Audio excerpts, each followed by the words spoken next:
맑은 영혼의 산책 채널에서 띄워드리는 숨결이 되는 양식 함께 나누는 시간입니다. 오늘은 2020년 9월 22일 주일로서 성 김대건 안드레아 사제와 성 정화상 바오로와 동료 순교자들의 거룩한 희생을 되새기는 대축일입니다. 선조들이 피로써 증명한 이 거룩한 신앙의 발판을 두고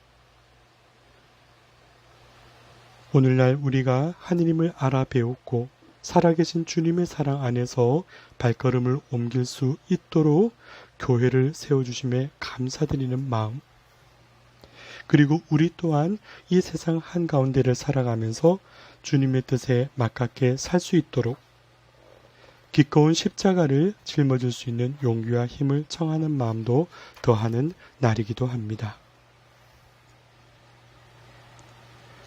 이와 같이 하느님을 알아뵙고 하느님의 사랑을 깨달으며 다가설 수 있도록 한국 천주교회가 세워진 지도 많은 시간이 흘렀습니다.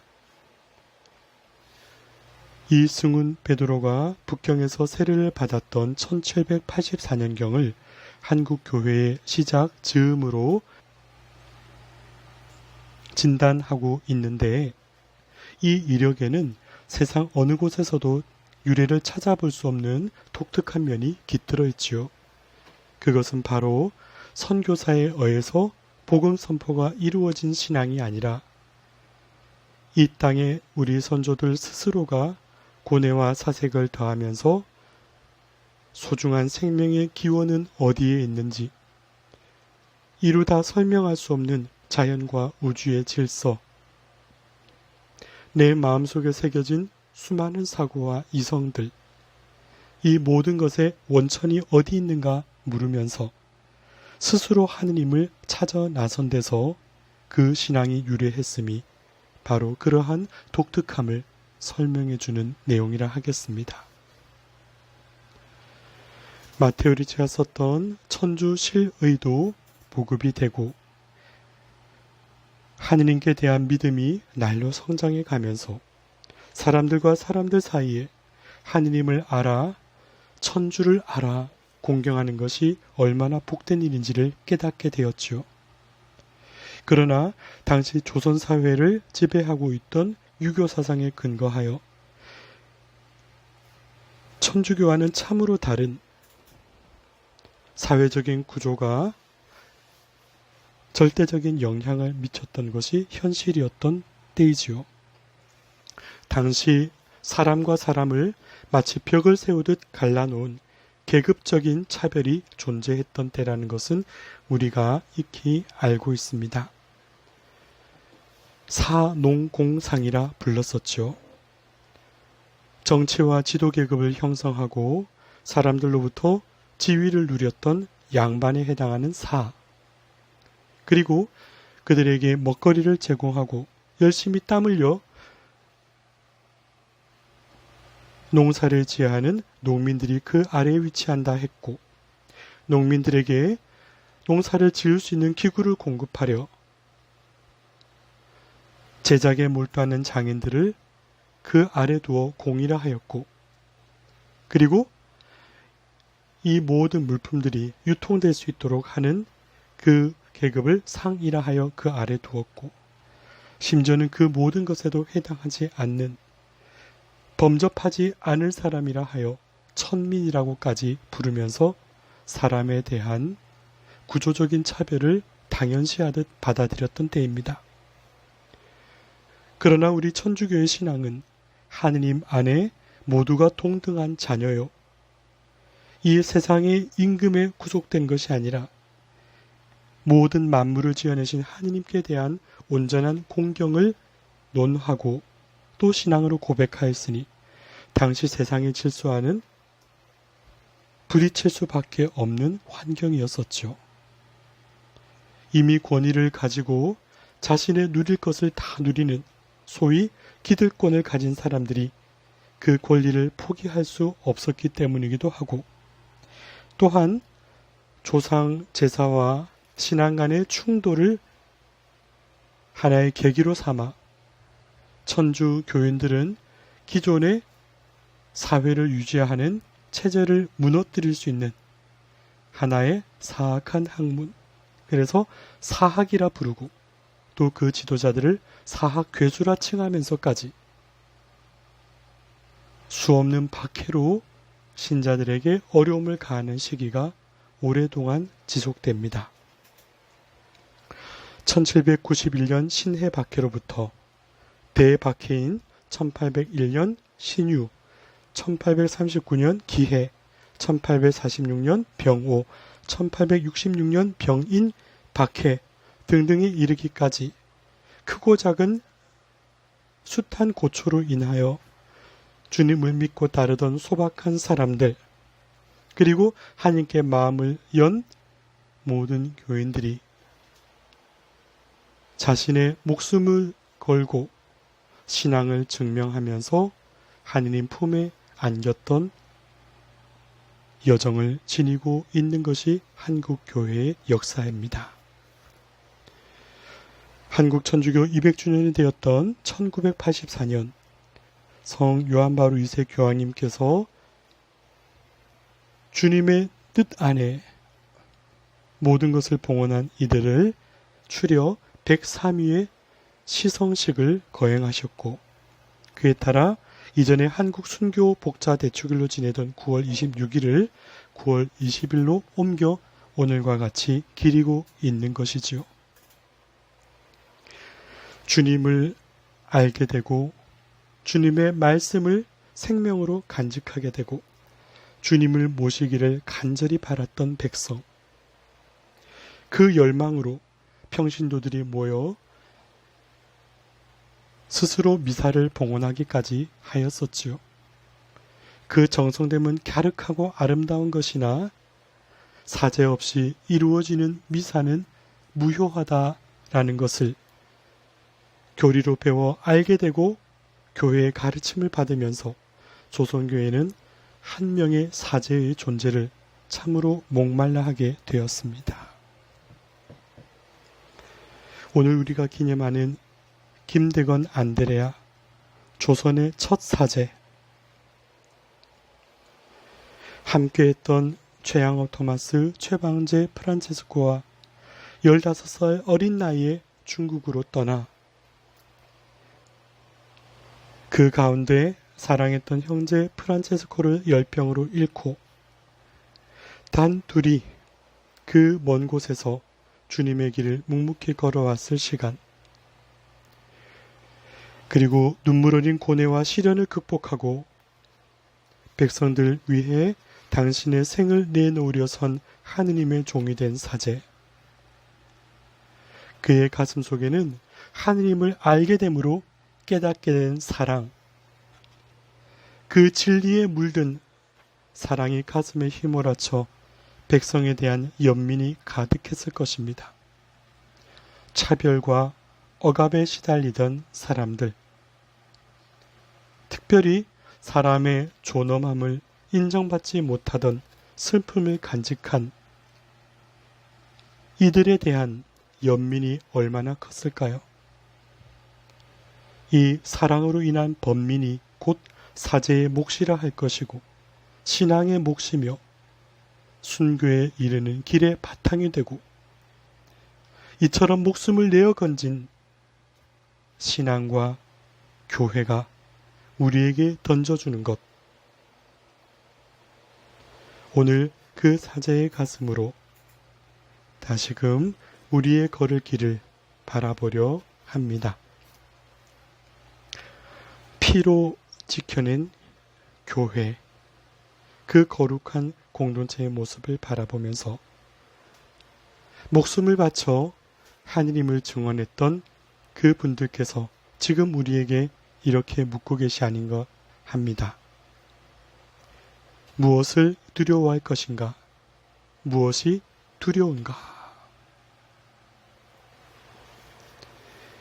하느님만을 두려워하고 그러기에 하느님의 뜻을 식별할 수 있도록 기도를 청하면서 이 말씀의 묵상에 잠겼습니다. 무엇이 여러분은 두렵습니까? 세상살이가 주는 극복해야 될 어려움들이 두렵습니까? 나의 자존심을 약하게 하고 때로는 폄하되는 사람과 사람 사이의 관계적 체험들이 두렵습니까? 코로나 바이러스를 비롯해서 예상치 못하게 다가오는 세상의 수많은 재난들과 그런 고통으로부터 혹은 각자의 삶 속에서 주어지는 크고 작은 의미의 박해로부터 나는 두려움을 얻습니까? 그럴 때 나는 어떤 믿음으로 살아가고 있습니까? 오늘 로마서 8장 35절, 37절, 39절에 무엇이 우리를 그리스도의 사랑에서 갈라놓을 수 있겠습니까? 우리는 우리를 사랑해 주신 분의 도움에 힘입어 이 모든 것을 이겨내고도 남습니다. 우리 주 그리스도 예수님에게서 드러난 하느님의 사랑에서 우리를 떼어놓을 수 없습니다. 했지요. 주님께 대한 올곧은 길 위에 서 있다면 주님 주님하고 입술로는 부르나 세속과 다르지 않은 삶의 방식으로 살아가는 사람들 때문에 내 마음이 상처받거나 두렵지 않기를 저도 기도하고 우리 말씀을 듣는 분들도 그러하셨으면 좋겠습니다. 세속은 때로 나의 안전과 생존을 위해서 편의로운 길, 안일한 겉행복을 누리라 유혹할 때가 있습니다. 그러나 영원한 곳을 바라보는 마음이 나를 부여잡기에 그리고 순수한 이상을 포기할 수 없는 이 기도 덕분에 우리는 참으로 옳은 길 위에 서 있기를 바라는 용기를 가지게 된다 말씀드리고 싶습니다. 이 용기는 인간적인 구속에 사로잡혀 나 자신을 무너뜨리는 약함이 아니라 하느님께 의탁하며 다시금 발걸음을 내디디며 살아갈 수 있는 영적인 기쁨을 청하는 데 있다 하겠죠. 로마서 8장 33절에 하느님께 선택된 이들을 누가 고발할 수 있겠습니까? 그들을 의롭게 해주시는 분은 하느님이십니다. 했습니다. 하느님께 선택된 이들. 그리고 지혜서 3장 1절에 의인들의 영혼은 하느님의 손 안에 있어 어떠한 고통도 겪지 않을 것이다 했지요. 비록 어리석은 자들의 눈에는 의인들이 겪는 죽음, 고난, 파멸, 벌처럼 현재의 모습이 보이겠지만 이어지는 지혜서 3장 9절에 주님을 신뢰하는 이들은 진리를 깨닫고 그분을 믿는 이들은 그분과 함께 사랑 속에 살 것이다 하며 내 마음의 심지를 더욱더 굳게 다질 수 있는 희망을 안겨주십니다. 왜냐하면 진리를 깨닫고 사랑 안에 살기를 바라는 마음은 현세적이고 잠시적인 고통에 내 영혼의 밑바탕 본질을 빼앗기지 않을 수 있기 때문이죠. 같은 구절에 은총과 자비가 주님의 거룩한 이들에게 주어지고 그분께서는 선택하신 이들을 돌보시기 때문이다 하셨습니다. 무엇을 두려워할 것인가? 나에게 맡겨주신 하느님의 몫을 사랑으로 살아가기를 간절히 바라는 이 마음이 때묻지 않았다면 주님께서 주시는 그 길과 뜻에 합당한 것이라면 무엇을 두려워하며 주저해야 할까? 새로운 도전이 주는 힘겨움도 있을 것이고 새롭게 모든 것을 시작해야 하는 현실 앞에 작아지는 나약함도 있을 것이고 또다시 오해를 받고 이해받지 못하는 슬픔이 덮친다 하더라도 마태복음 10장 28절 육신은 죽여도 영혼은 죽이지 못하는 자들을 두려워하지 마라. 오히려 영혼도 육신도 지옥에서 멸망시키실 수 있는 분을 두려워하여라 하셨지요. 올바른 길을 위하여 힘겨움을 받아들이는 것, 그것은 말 그대로 어렵고 버거운 것이나 두려운 것은 아닙니다. 왜냐하면 죽음마저도 끝이 아닌 하나님께로 가는 과정이라 우리는 받아들일 신앙 속에 사는 사람들이니까요. 그러기에 루카복음 9장 23절, 누구든지 내 뒤를 따라오려면 자신을 버리고 날마다 제 십자가를 지고 나를 따라야 한다 하셨습니다. 십자가를 진다는 것, 그러나 그것은 무의미한 고통을 방치하라는 뜻이 아닙니다. 십자가는 목적이 주어진 길입니다. 하느님 아버지의 뜻을 이루고자 하는 것이 그 뜻입니다. 어떻게 이룰 것인가? 아직 차마 계산할 수 없고 가늠할 수 없지만 묵묵하게 주님의 사랑과 진리 안에 무장되고 용기로서 준비된 그때가 되면 주님께서 바라시는 길 위에 놓여질 수 있도록 성숙하게 감당할 힘을 얻을 수 있지 않겠습니까? 그러기에 그 언젠가라고 약속하는 것이 아니라 날마다 나에게 다가오는 불편부당한 현실들을 더 멀리 있는 주님의 뜻에 비추어 보면서 꿋꿋이 걸어갈 수 있는 우리가 되었으면 좋겠습니다. 오늘 거룩한 순교자들의 생을 기리면서 처음부터 기린 곳은 세상에 없었을 것입니다. 처음에는 가득한 수풀이 있어도 한 사람이 그 덤불을 지나 결국 발걸음을 내디디려 할 때 처음으로 발자국이 패이는 법이고, 그 발자국을 보고 그 다음 사람이 누군가 지나간 길에 대한 믿음을 갖고 발자국 내디딜 때 그 길은 단단해지는 법이고, 세 사람, 네 사람, 더 많은 사람이 지나면 그 길은 넓어져 비로소 모두가 다닐 수 있는 길이 되는 법이겠지요. 늘 새로운 도전과 때로는 책임들이 무거운 십자가로 주어질 때 오늘 주님께서 이루실 모든 일에 내어 맡기고 당신의 목숨마저 아낌없이 내놓았던 순교자들의 거룩한 믿음이 우리의 가슴 속에도 파고들어 더 깊은 하나님 사랑과 진리에 감사하는 마음으로 발걸음을 내디딜 수 있는 바탕이 되었으면 좋겠습니다.